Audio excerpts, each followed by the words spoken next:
Like, share, and subscribe. Follow the Exodus Business Development channel for more. What is money? Part 1 of 4. Today, money can be considered any of the following: currency, paper money and coins, demand deposit accounts, checkable liabilities, other checkable deposits, and traveler's checks. Article 1, Section 8, Clause 1 of the U.S. Constitution Overview. Article 1, Section 8, Clause 1, also known as the Taxing and Spending Clause or the General Welfare Clause, grants Congress the power to levy taxes, duties, imposts, and excises. It also allows Congress to pay debts and provide for the common defense and general welfare of the United States. This clause forms the foundation for much of Congress's legislative authority. Text of the clause: the Congress shall have power to lay and collect taxes, duties, imposts and excises, to pay the debts and provide for the common defense and general welfare of the United States. But all duties, imposts and excises shall be uniform throughout the United States. Historical context. Creation. The clause was drafted during the Constitutional Convention of 1787. Implementation. It was implemented with the ratification of the U.S. Constitution on June 21, 1788.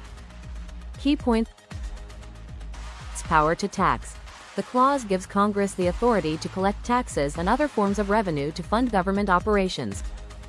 General welfare.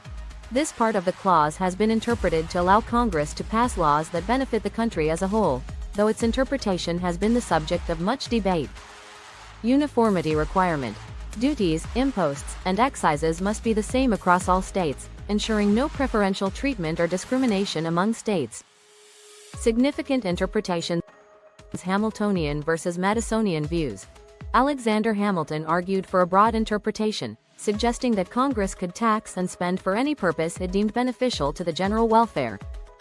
James Madison, however, believed that this power was limited to the specific enumerated powers listed elsewhere in the Constitution. Supreme Court cases.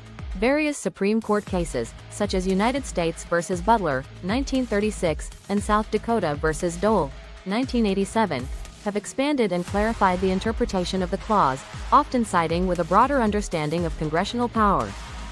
Resources for further reading. Cornell Law School Taxing and Spending Clause, National Constitution Center. Article 1, Section 8 Constitution annotated Congress's power to tax and spend significant. Article 1, Section 8, Clause 1 is a cornerstone of federal legislative power, providing Congress with the necessary authority to fund its operations and address national issues through fiscal policy. It has played a crucial role in shaping the balance of power between the federal government and the states, as well as influencing economic and social policy throughout American history. Article 1, Section 8, Clause 5 of the U.S. Constitution.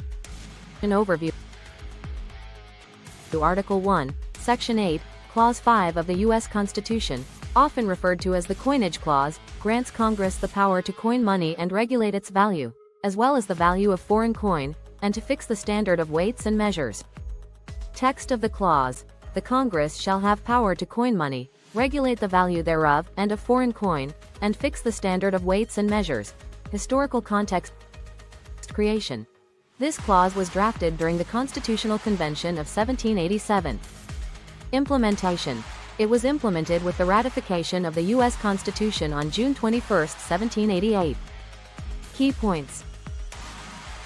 1. Coining money.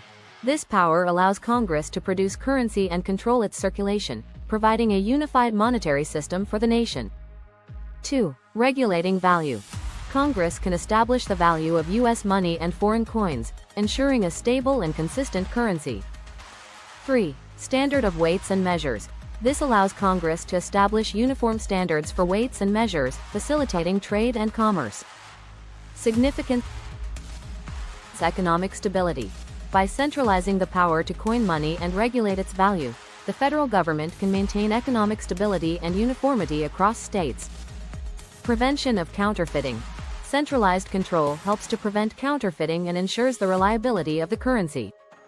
Facilitation of trade. Uniform weights and measures simplify trade and commerce both domestically and internationally. Historical and legal interpretations. Establishment of the U.S. Mint. The Coinage Act of 1792 established the U.S. Mint and created the first official U.S. coins, exercising the power granted by this clause. Legal tender cases. Various court cases have interpreted Congress's power under this clause, including the legal tender cases, Knox v. Lee and Parker v. Davis, 1871, which upheld the federal government's power to issue paper currency as legal tender. Resources for further reading: Cornell Law School Coinage Clause, National Constitution Center, Article 1, Section 8, Constitution annotated Congress's power to coin money. Conclusion. In Article 1, Section 8, Clause 5 of the U.S. Constitution is crucial for ensuring a stable and uniform monetary system in the United States. By giving Congress the power to coin money, regulate its value, and fix standards of weights and measures, this clause supports economic stability and facilitates commerce and trade. Like, share, and subscribe. Follow the Exodus Business Development channel for more.